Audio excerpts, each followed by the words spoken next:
So for today in maths, I'm going to be talking tornado numbers. I'm going to talk you through some really good facts about tornadoes, and the numbers that are associated to those facts. Some of the facts are amazing, and some of the numbers are huge, and some not so much. So let's have a look. Tornadoes in numbers. So Tornado Alley in America consists of up to 10 states. That's Texas, Oklahoma, Kansas, Nebraska, North and South Dakota, Iowa, Missouri, Kansas, and Louisiana.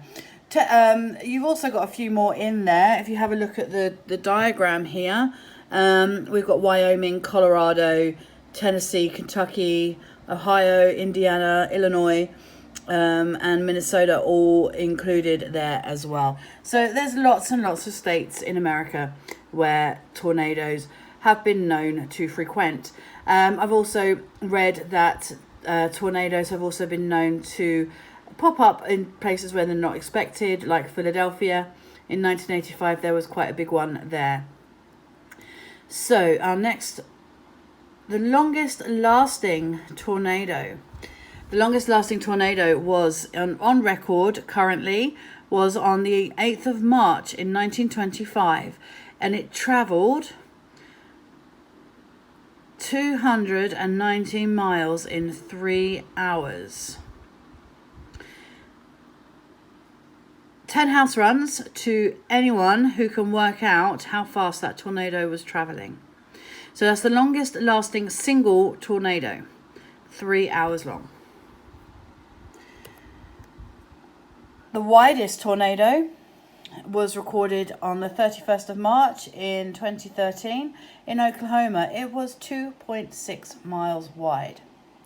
Think about how wide that actually is.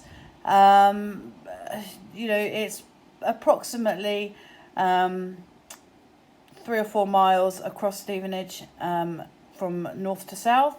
So if you think about then halving that, perhaps that was how wide the widest tornado was when it was at its peak.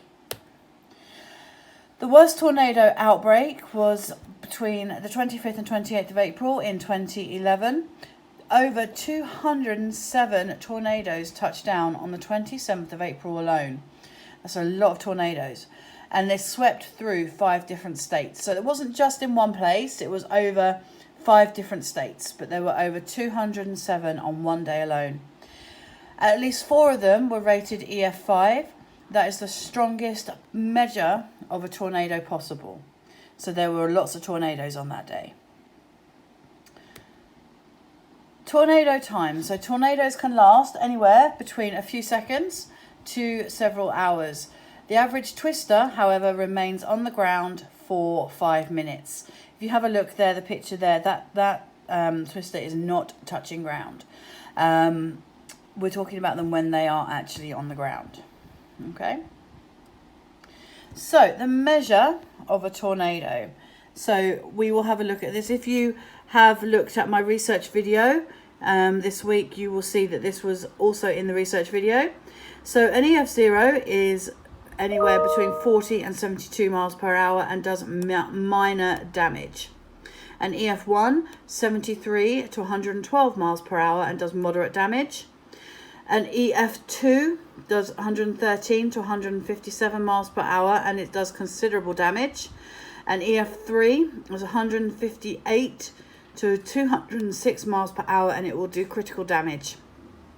An EF4 goes between 207 and 260 miles per hour and it will do severe damage. And an EF5 goes between 261 to 318 miles per hour and it is totally destructive. Okay, so that is the units of measure of a tornado. I want to talk about The Wizard of Oz. The Wizard of Oz is one of the most famous films that has a tornado in it. There are others, but I want to talk about Wizard of Oz. The Wizard of Oz facts linking into tornadoes. The film is over 80 years old. It was released in 1939. It was the first Technicolor film to be released. Judy Garland was 16 years old when she played Dorothy. Toto the dog was paid $250 per week to play the role of Toto. That's a dog, guys. Was paid $250 a week 80 years ago just to play a dog. The Munchkins, they were the people in Munchkinland. They were paid $50 per week. Think about that for a minute. A dog was paid $250 a week and people were paid $50. The film cost $2.8 million to make. And it wasn't a successful film to begin with. It took them a long time to make their money back. And the first time it was showed on TV was in 1956. I'm going to leave you here with some pictures of from the film. We have up here, we have the picture from the beginning of the tornado that sends Dorothy Gale across the rainbow into the land of Oz. And this is Dorothy with her friends, the Tin Man, the Scarecrow and the Lion. And finally, the ruby slippers that send her home. So, just to recap through what we've gone through today, we have looked at number facts of the Wizard of Oz. We've looked at dates, times, and money. We have looked at the unit of measure for tornadoes, and we've looked at those. They are measured in miles per hour. We have also looked at the time, so how long does an average tornado last? We have also looked at facts about the tornado and numbers of tornadoes and dates and when they happened. We've also looked at the widest tornado, so again we've looked at a date, and we've looked at distance, so how far and how wide it is.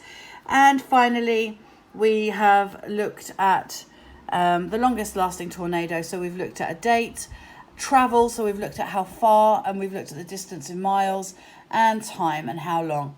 So again, just to remind you, 10 house runs to anyone who can work out how fast this tornado was travelling. Email me or email your teacher and let them know the answer if you have it. In the meantime, I'm going to leave you with the Wizard of Oz pictures. Okay, have fun.